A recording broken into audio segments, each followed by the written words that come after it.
الحمد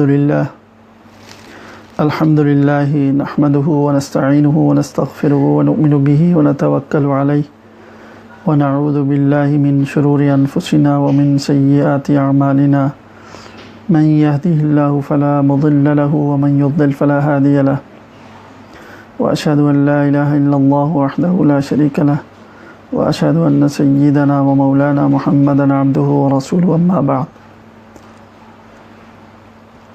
آج سورۃ الفلق کا ترجمہ انشاءاللہ پیش ہوگا اور اس کی مختصر تفسیر۔ اعوذ باللہ من الشیطان الرجیم، بسم اللہ الرحمن الرحیم۔ قل اعوذ برب الفلق من شر ما خلق ومن شر غاسق اذا وقب ومن شر النفاثات في العقد ومن شر حاسد اذا حسد۔ سورۃ فلق مدنی ہے، اس میں 5 آیات ہیں، 23 کلمات اور 73 حروف شمار کیے گئے ہیں۔ فلق صبح کی سفیدی کو کہتے ہیں اور صبح کا نام بھی فلق ہے۔ ترجمہ یہ ہے، کہہ دو اعوذ میں پناہ مانگتا ہوں برب الفلق صبح کے رب کی،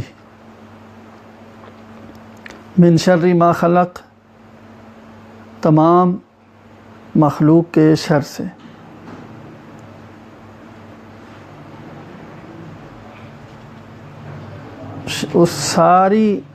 ان ساری چیزوں کے شر سے جن کو اللہ نے پیدا کیا۔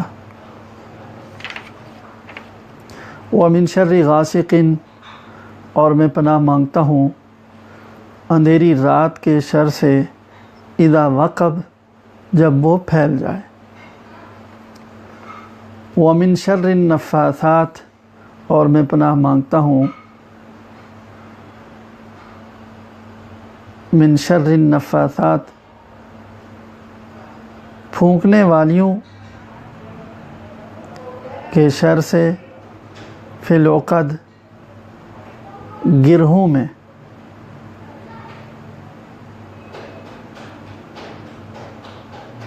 گرہیں جو گرہ لگی ہو اس پر پھونکنے والیاں، یا پھونکنے والی جان یا پھونکنے والی عورتیں۔ ومن شر حاسد اذا حسد اور میں پناہ مانگتا ہوں حاسد کے شر سے جب وہ حسد کرے۔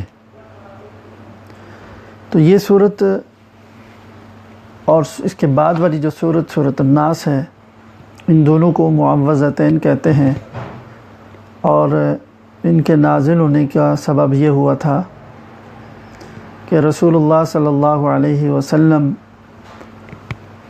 کو ایسی کوئی صورتحال پیش آئی جو پہلے نہیں تھی۔ ایسا ہوتا تھا کہ کوئی کام آپ نے نہیں کیا ہوا ہوتا تھا اور آپ یہ سوچتے تھے کہ میں نے کر لیا ہے، اس طرح کی کیفیت ہونے لگی تھی، تو جو کہ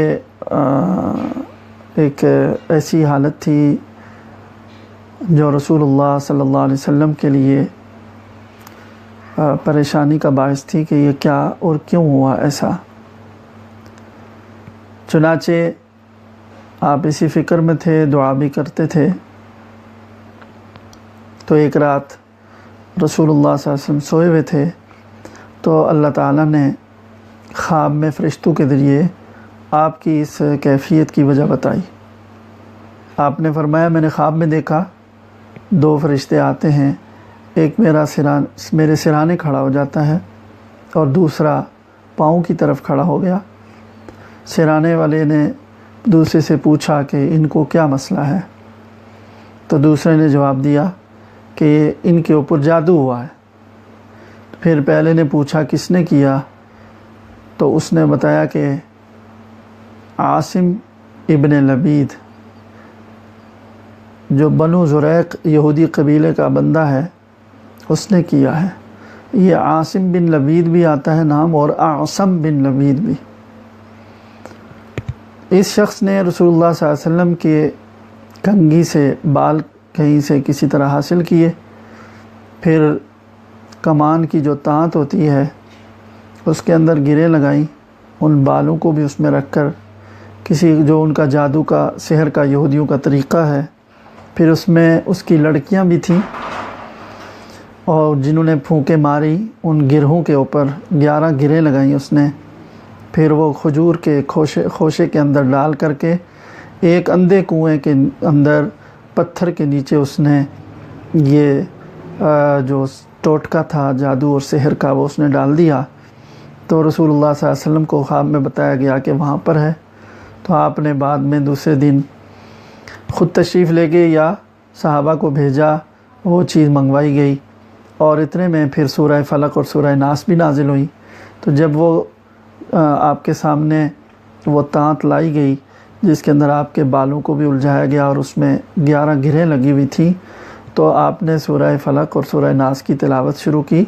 تو یہ مجموعی طور پر چونکہ 11 آیتیں بنتی ہیں، 5 آیتیں سورۃ الفلق میں ہیں، 6 آیتیں سورۃ الناس میں، تو ہر آیت کے اوپر ایک گرہ کھلتی گئی۔ جب 11ویں آیت پوری ہوئی اور 11 گرہیں کھل گئیں تو آپ نے فرمایا مجھے ایسے لگا جیسا کہ میں بھی کسی چیز میں جکڑا ہوا تھا، بندھا ہوا تھا اور اس سے کھل گیا ہوں۔ تو ایک بہت زیادہ ہلکا پن اور ایک بشاشت محسوس ہوئی۔ تو شان نزول تو ان کا یہ ہے، باقی چونکہ یہ اللہ کا کلام ہے اس کے اندر بڑے اسرار ہیں اور بڑے رموز ہیں اور بہت کچھ ہے اس کے الفاظ میں جو مفسرین نے بیان فرمایا ہے۔ تو پہلی آیت ہے قل اعوذ برب الفلق، میں پناہ چاہتا ہوں صبح کے مالک سے یا صبح کے رب سے۔ فلق جو ہے اصل میں لغت کے لحاظ سے فلق ہر اس چیز کو کہتے ہیں کہ وہ پھٹے اور اس سے کوئی دوسری چیز نکلے، جو بھی چیز پھٹے اور اس سے دوسری چیز نکلے اس کو فلق کہتے ہیں۔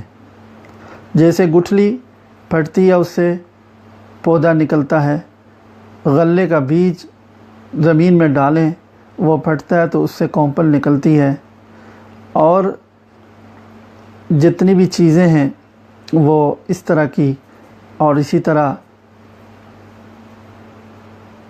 ہر ماں باپ وہ بھی فلق کے لفظ کا لفظ ان کو بھی شامل ہے۔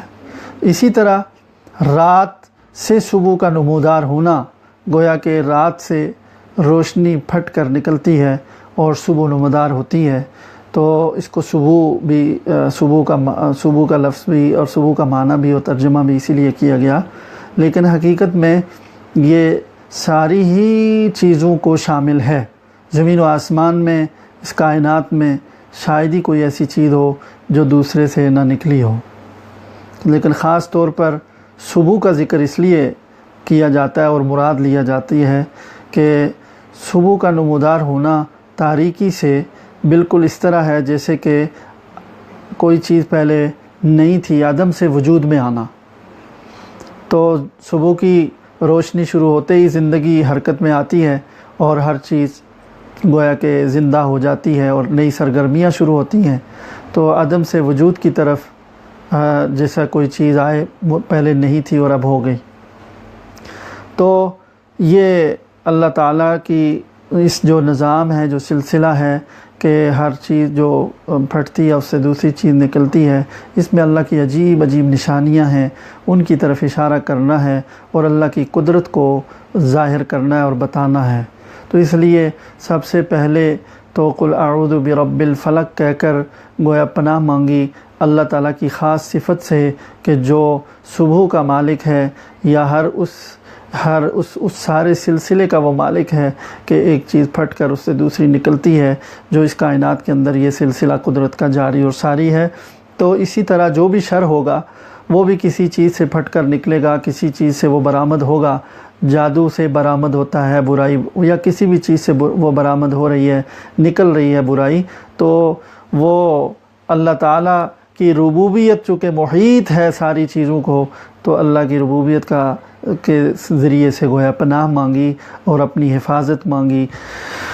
جیسا کہ دنیا میں بھی ہے کہ جب کسی چھوٹے سے شکایت ہو، کوئی تکلیف پہنچے تو اس کے بڑے کی طرف رجوع کیا جاتا ہے، ملازم کی شکایت اس کے مالک سے کی جاتی ہے، چھوٹے افسر کی شکایت اس کے بڑے افسر سے کی جاتی ہے، غلام کی شکایت آقا سے کی جاتی ہے۔ تو جو اصل ہوتا ہے، پیچھے بڑا ہوتا ہے، جو اس سے شکایت کا ازالہ کر سکتا ہے، اس کے بعد شکایت ہوتی ہے۔ اسی طرح یہاں پر بھی بتا دیا کہ چونکہ ساری چیزوں کی ربوبیت خیر و شر کی وہ اللہ رب العزت کے دست قدرت میں ہے، تو لہذا اللہ ہی سے ہر شر کی پناہ مانگی جائے۔ تو فرمایا قل اعوذ برب الفلق، کہہ دیجئے میں پناہ مانگتا ہوں صبح کے مالک سے۔ اور صبح کے مالک سے اشارہ میں نے عرض کر دیا ہے، اشارہ ہو گیا کس طرف؟ ساری چیزوں کی طرف۔ جو بھی کوئی چیز دوسرے سے نکلے تو اس ہر وہ شر والی اگر ہے تو اس کے شر سے اللہ کی پناہ مانگ لی۔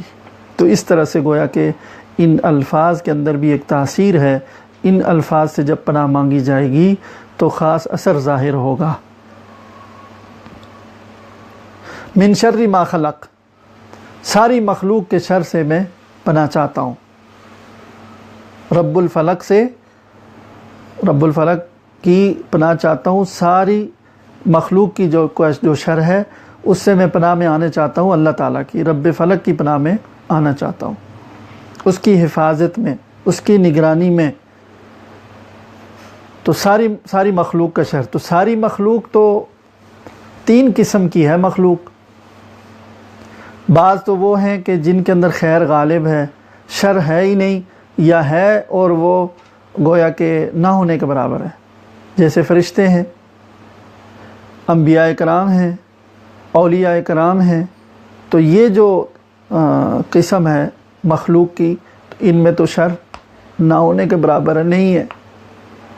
دوسری قسم مخلوق کی وہ ہے کہ جس میں شر زیادہ ہے، جیسے شیاطین ہیں، جنوں میں ہو یا انسانوں میں ہو، جو برے لوگ ہیں جن کے اندر شر غالب ہے۔ تو دوسری قسم مخلوق کی وہ ہوئی۔ تیسری قسم مخلوق کی وہ ہے کہ وہ چیز شر بھی بن سکتی ہے، خیر بھی بن سکتی ہے۔ کسی کے حق میں شر ہے، برائی ہے، کسی کے حق میں خیر، جیسے مال و دولت۔ مال و دولت بھی اللہ کی مخلوق ہے، اور یہ مال و دولت کسی کے لیے خیر بھی بن سکتی ہے اور کسی کے لیے شر اور برائی کا ذریعہ بھی بن سکتی ہے۔ اولاد ہے، بیوی بچے ہیں، اسی طرح علم ہے، فن ہے، اور حسب و نسب ہے، اور ساری نسبتیں جو ہیں، یہ جتنی مخلوق کی جو یہ قسم ہے، اس میں جتنی انواع آتی ہیں، تو یہ شر بھی ہو سکتی ہے، خیر بھی ہو سکتی ہے۔ تو اس آیت میں جو پناہ مانگی ہے کہ من شر ما خلق، ساری مخلوق کے شر سے، تو سوال ہوتا ہے کہ تیسری قسم جو اور دوسری قسم جن کے اندر شر پایا جاتا ہے، تو ان سے پناہ تو سمجھ میں آتی ہے کہ ان کے اندر شر موجود ہے، دوسری قسم میں تو زیادہ شر ہے، اور تیسری قسم میں شر اور خیر دونوں کا احتمال ہے۔ لیکن پہلی قسم جو مخلوق کی ہے اس میں تو شر نہیں ہے، تو ساری مخلوق کے شر سے جب پناہ مانگیں گے تو گویا کہ ان کے شر سے بھی پناہ مانگی گئی، جبکہ ان میں شر تو نہیں ہے۔ یہ ایک سوال ہے۔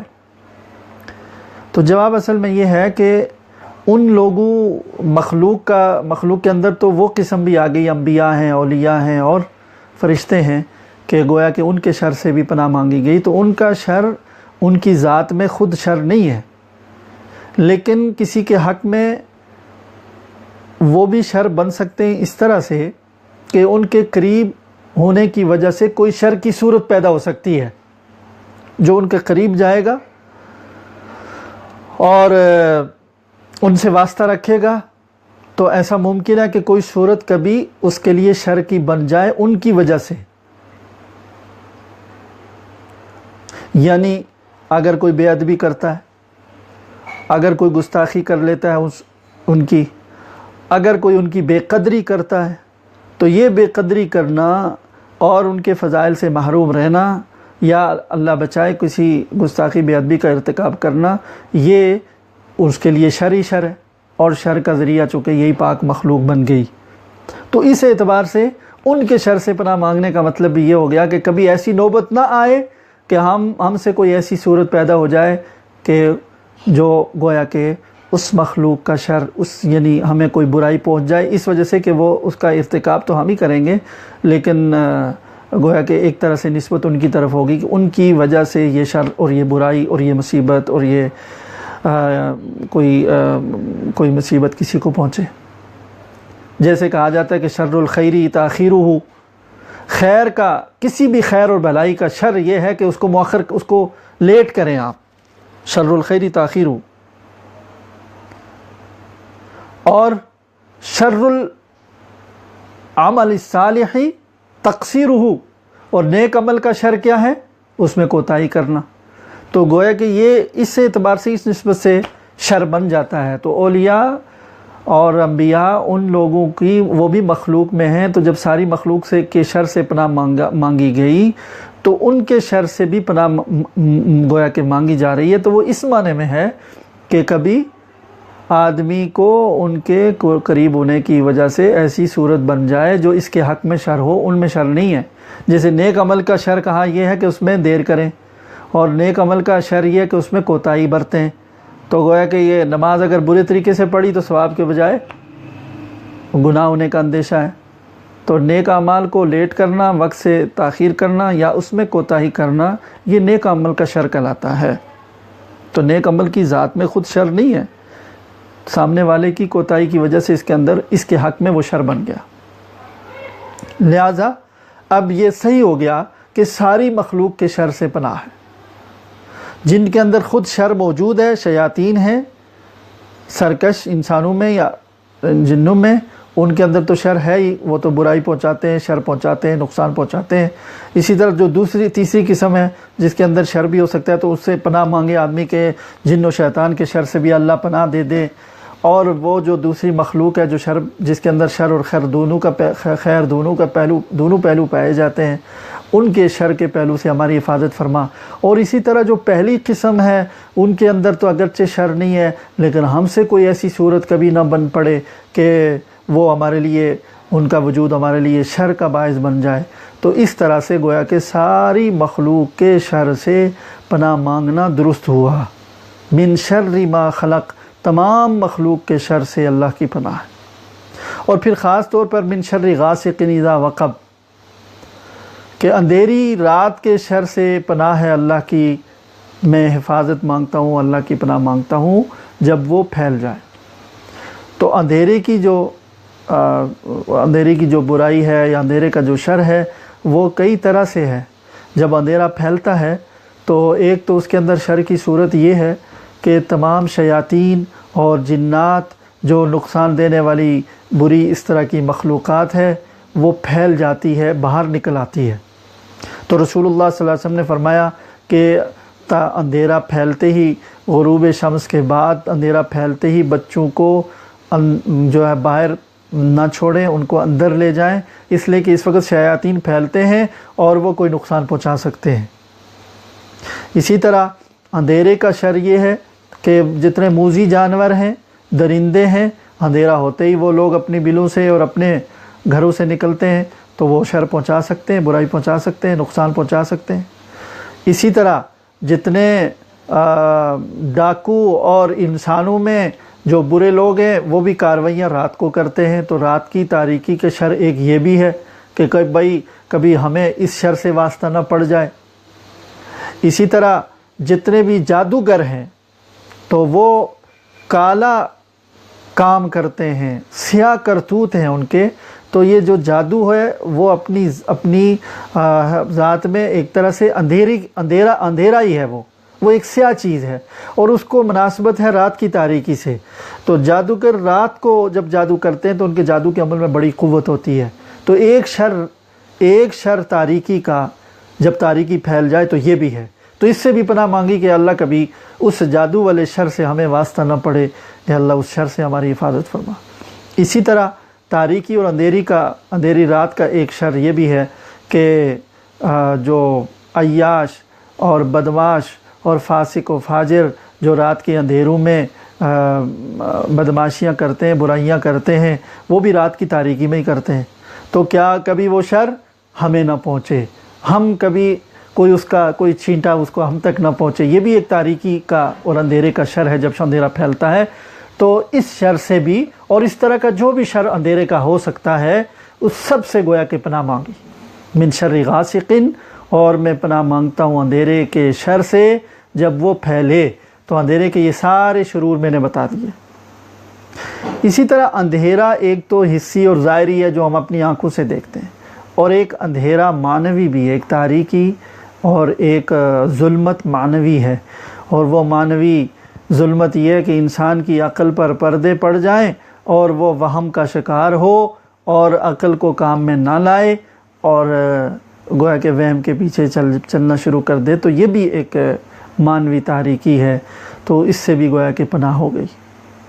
اور آگے فرمایا من شر النفاثات، نفاثات کا معنی ہے پھونکنے والیاں۔ تو پھونکنے والیاں یہ مؤنث کا صیغہ لائے ہیں، تو یہ فرمایا مفسرین نے کہ یا تو اس سے عورتیں بھی مراد ہو سکتی ہیں، چونکہ لبید بن اعصم جو تھا اس کی جو روایات میں آتا ہے کہ بیٹیاں جادوگر تھیں اور اس نے ان کو یہ موقع فراہم کیا اور انہوں نے پھونکیں ماری تھیں وہ اپنے جادو کے منتر پڑھ کر۔ تو اس صورت میں تو پھر عورتوں کا جادو زیادہ مؤثر بھی ہوتا ہے۔ بتایا گیا ہے کہ چونکہ ان کی طبیعت میں جب کسی طرف توجہ کریں یکسوئی زیادہ ہوتی ہے، اور جادو یا کسی بھی عمل میں اس چیز کا قوت خیالیہ کا مجتمع ہونا اور کسی ایک نقطے پر جمنا، اس کا بڑا اثر ہوتا ہے۔ تو ممکن ہے زیادہ تر چونکہ یہ عمل کالا عمل اس طرح کا عمل یہ کرتی ہوں تو عورتوں کو ذکر کیا گیا۔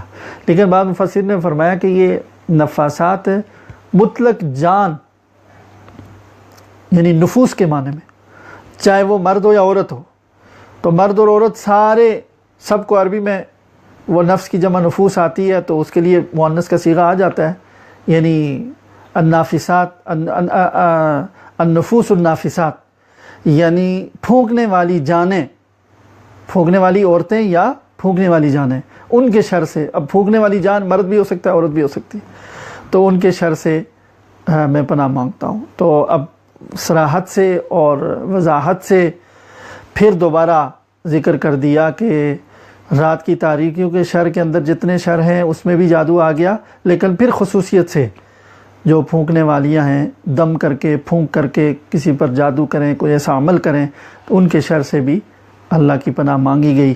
اور ان الفاظ میں جیسے میں نے پہلے عرض کیا کہ خاص تاثیر ہے جادو اور اس طرح کے شرور کو دور کرنے میں۔ وَمِن شَرِّ حَاسِدٍ اِذَا حَسَدَ، اور فرمایا کہ حاسد کے شر سے بھی میری پناہ ہے، لیکن کب؟ جب وہ حسد کرے، یعنی ایک تو اس کے دل کے اندر، حاسد کے دل میں اگر جذبہ پیدا ہوا کسی کے خلاف نفرت کا، تو وہ اس وقت تک نقصان نہیں پہنچائے گا جب تک کہ اس کے اوپر عمل نہ کرے، تو عمل کرے گا تو نقصان ہوگا۔ تو اس لیے حسد کے ارتکاب اور حسد کے عمل سے پناہ مانگی کہ جب وہ حسد کرے تو اس سے اس کے شر سے پناہ ہے۔ حسد برائیوں کی جڑ ہے۔ حسد کی تعریف یہ ہے کہ کسی کی اچھی حالت کو دیکھ کر کے یہ تمنا کرنا کہ اس سے یہ اچھی حالت اور یہ اچھی نعمت زائل ہو جائے، ختم ہو جائے، اس سے چھن جائے۔ کسی کو نعمت کی حالت میں دیکھ کر، اچھی حالت میں دیکھ کر یہ تمنا کرنا کہ یہ اس کی حالت اچھی نہ رہے اور یہ نعمت اس سے چھن جائے، مجھے ملے یا نہ ملے، اس سے چھن جائے۔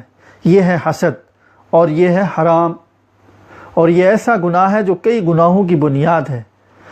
فرمایا گیا ہے کہ آسمانوں پر سب سے پہلا گناہ حسد ہوا، اس لیے کہ شیطان نے جب آدم علیہ السلام کو اللہ تعالیٰ نے پیدا فرمایا تو شیطان نے حسد کیا کہ اس کے سامنے مجھے اللہ تعالیٰ سجدہ کرنے کا حکم کر رہے ہیں اور اس کو اتنا بڑا بنا رہے ہیں، اس کو نواز رہے ہیں، تو اس نے حسد کیا۔ اور زمینوں میں بھی سب سے پہلا گناہ حسد کا ہی ہوا، اس لیے کہ جب آدم علیہ السلام زمین پر اترے تو آپ کے جو دو بیٹے تھے حابیل اور قابیل، تو قابیل نے حسد کیا تھا حابیل سے، تو زمین پر بھی سب سے پہلا گناہ گویا کہ حسد ہوا۔ تو حسد گناہوں کی جڑ ہے، اور یہ ایسی سخت برائی ہے کہ اللہ تعالیٰ اس سے حفاظت فرمائے۔ خود حاسد بھی جلتا ہے، تباہ ہوتا ہے، اور وہ اگر حسد کی وجہ سے کوئی دوسرے کو نقصان پہنچانا چاہتا ہے تو ظاہر ہے یہ بھی ایک پناہ مانگنے کی چیز ہے کہ اللہ تعالیٰ اس سے محفوظ رکھے۔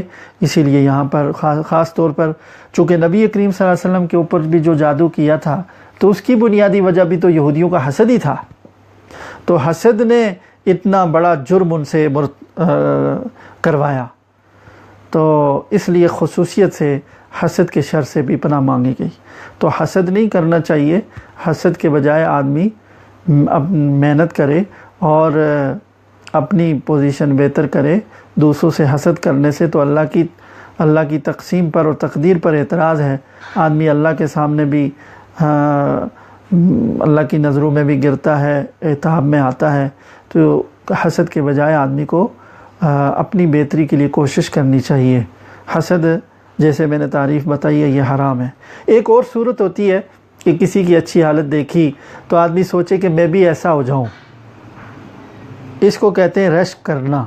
تو یہ اگر کوئی اچھی حالت ہو، واقعتاً اچھی ہو، دینی لحاظ سے بھی اچھی ہو اور عقل مندی کے لحاظ سے بھی اچھی ہو، تو اس کو دیکھ کر یہ خواہش کرنا کہ میں بھی ایسا ہو جاؤں یا میرے پاس بھی یہ چیز آ جائے، تو یہ رشک ہے۔ اس میں یہ تمنا نہیں ہوتی کہ اس سے چھن جائے، تو یہ جائز ہے، لیکن یہ بھی کوئی زیادہ پسندیدہ نہیں ہے۔ دنیا کی چیزوں میں رشک نہیں کرنا چاہیے۔ اسی لیے رسول اللہ صلی اللہ علیہ وسلم نے فرمایا کہ 2 چیزوں میں رشک کر سکتا ہے آدمی، یہ رشک کرنے کی چیز ہے۔ ایک تو ایسے آدمی کو جس کو اللہ نے علم دیا ہو اور وہ علم کے مطابق عمل کر رہا ہو اور علم پھیلا رہا ہو، تو آدمی رشک کرے کہ اللہ مجھے بھی ایسا علم عطا فرما، قرآن عطا فرما، دن رات میں پڑھوں۔ اور دوسرا یہ کہ اللہ تعالیٰ نے کسی کو مال دیا ہو اور مال دینے کے بعد اس کو اللہ نے توفیق دی کہ اسے بہت اچھے راستے میں خرچ کرتا ہے، دین کے راستے میں خرچ کرتا ہے، بھلائی کے راستے میں خرچ کرتا ہے، لوگوں کے کام آتا ہے، تو ظاہر ہے وہ بہت بڑی نیکیاں کما رہا ہے۔ دنیا میں بھی اس کو ایک سکون اور راحت ہے، آخرت کے لیے بھی وہ اپنے لیے بڑا ساز و سامان نعمتوں کا جمع کر رہا ہے۔ تو اس کو دیکھ کر اگر کوئی کہے کہ اگر مجھے بھی اتنا مال ملے اور میں ایسے اعمال کروں، تو یہ رشک فرمایا کہ اچھا رشک ہے، اور یہ اس طرح کی تمنا، اچھی تمنا اگر کوئی کرنا چاہے تو یہ ان 2 چیزوں میں رشک کرے۔ اس کے علاوہ باقی چیزوں کے بارے میں کوئی رشک کرنا اور غبطہ کرنا یہ بھی کوئی زیادہ پسندیدہ بات نہیں ہے۔ لیکن حسد تو حرام ہے، کسی بھی چیز میں اگر حسد ہوگا تو وہ تو حرام اور ناجائز ہے، وہ نیکیوں کو اس طرح سے تباہ کر دیتا ہے جس طرح کہ سوکھی لکڑی کو آگ جلا کر راکھ کر دیتی ہے۔ تو اللہ تعالی ہمیں حسد سے محفوظ فرمائے۔ اور یہ صورت جو ہے اس کے متعلق کچھ اور باتیں ہیں، وہ سورہ ناس جو کل پڑھیں گے انشاءاللہ تعالی، تو اس کے ساتھ پھر میں دونوں کے مجموعے کی جو متعلق چیزیں ہیں ایسی وہ انشاءاللہ میں کل عرض کر دوں گا۔ اللہ تعالی ہمارے لیے عمل آسان فرمائے۔ وآخر دعوانا الحمدللہ۔